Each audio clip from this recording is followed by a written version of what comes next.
Alrighty, Stewart. So nice playing 8 under through 2 rounds, tied Thanks. for the lead right now. How would you assess what's been working for you through 2 days here at Wailua? I think I've just managed this course really well. It's been pretty breezy, yesterday especially. Today, not quite as breezy, but just a course that you just need to manage your way around. You're not going to hit every fairway out here. The rough is significant this year, so just managing your shots and where you miss, and when you do hit fairways and you're able to take advantage of some good, comfortable yardages, that's when you have to take advantage. I've done a pretty good job of both of those things. Is this a course where you feel like, in terms of you have a better chance to contend than other courses on tour at this point in your career? How does that kind of work out with how you feel? I have no idea. I like playing here because I think the course is pretty cool, and I like being in Hawaii in the middle of wintertime. And so I just always feel good and positive about coming out here after a break. And that usually has lent to, me just to being in a good mind frame playing here. I haven't always played great here, but I've had some pretty good play over the years. I have no idea statistically if I match up with this course well or not. No clue. I wouldn't want to ask that. But I just feel like I have good positivity coming here every year, and it has lent itself to having a good attitude on the course and patience, and those are usually good things for golf.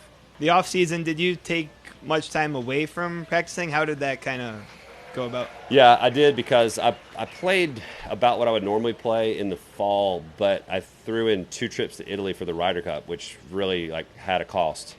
And by the time we finished with RSM, I was pretty whipped. And I played a couple of small events with some friends, like little pro member type things, and won the PNC father-son at the end of the year. But kind of didn't do much practicing after that. And normally I would practice hard getting ready for this, and this year I didn't. I just kind of purposefully rested and felt like that would be a smart thing to do, to be well rested coming into the year instead of grinding. How many tournaments do you think you'll play this year, if you were to guess? I would say Combined, obviously. Yeah, I would say I'll probably do 23 thereabouts. That's what I've done for a long, long time. And this year I'm not in the signature events yet, but I am in the champions events. So Are you in next week? I'm in next week. Yeah. At the at Hawala. Yeah. That's what I meant. Sorry. So and I'm playing there. Yeah. So I play 23 events because I don't pick that number out. It just works out that way. And I have a feeling that I'll probably do about the same this year. We have a grandbaby coming. Our older son Connor and his wife Jess are expecting in February. So that's kind of the sort of the line in the sand for me schedule-wise right now. Once that happens, I'll kind of reassess the schedule. But barring any weird circumstances, I would think somewhere around 22 to 24 tournaments. Did you ever talk to anyone a little bit older than you who's made the transition? At what point do you stop competing out here? How do you know? Do they ever tell you how you know? Nope. Most everybody I talked to just said, "You'll know." They didn't say how.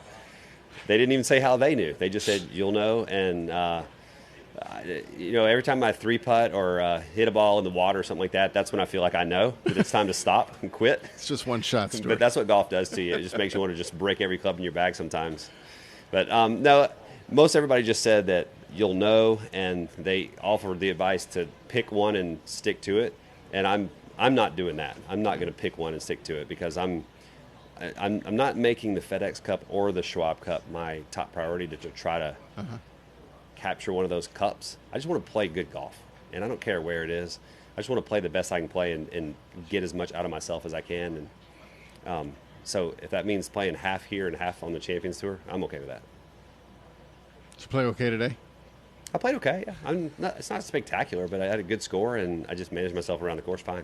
Did you have any, especially early in the round, did you have any contrast of club selection from yesterday afternoon to this morning on certain holes? Because I'm sure I did. I'd have to think about it a little bit.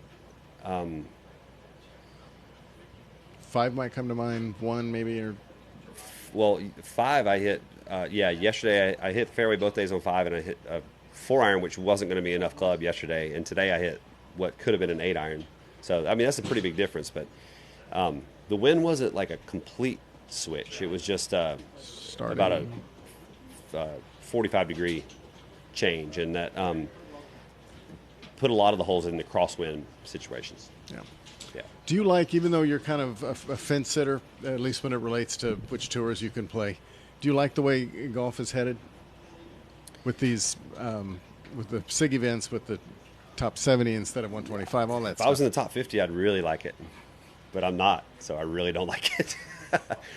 Unfortunately, I do think it's probably the right thing to do for golf fans.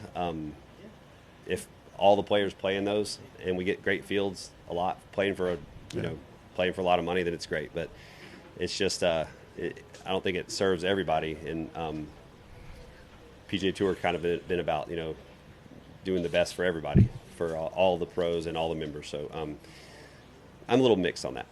I see that. I agree with you. I'm also seeing non-SIG events playing for $8.5 million on average. It is, it's relative. It's what you're playing for in points too, and you're keeping your job security and your ranking. And to me, that's just it's a little bit out of balance. It's a little bit out of balance, and I understand where it all came from. We had to do something because we had a competing venture out there trying to swallow our players up. And so we had to give our players a reason to stay. So I get it. Been doing this a long time, and I've sat in those boardroom meetings. Not lately, thank goodness. I don't want to be part of that right now. It's not easy, but where I'm sitting, I don't really love it. I'd rather be playing for 20. Yeah. But do you get any sense the top 10 in the FedEx and the little swing stuff for the 5, is that enough, or should it have been more? Because there's still a chance for you to get to Pebble. I think it's okay that if you a top 10 or a top 5 finish out here is noteworthy these days. You got to play so well to finish in those spots.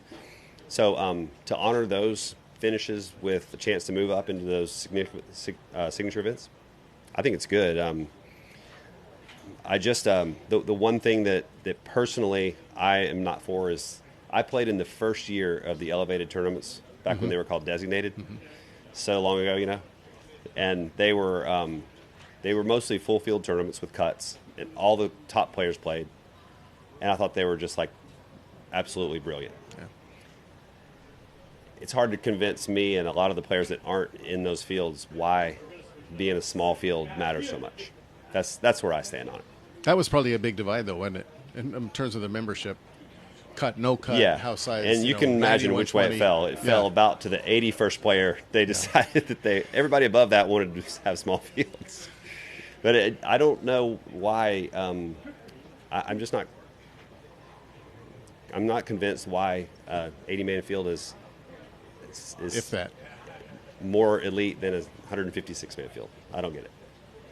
120. Because I played in all those when they were full fields. I mean, not that Phoenix is 156 players, but you know what I mean. It's as full as they can get it for the daylight and the frost and all that. It's 132, I think. Right. But it had cut. It had all the players in. I just thought those were such great tournaments that year. Your rookie year was 97. Are you done, Joe? You need him to leave. Oh, jeez. Sorry. Okay.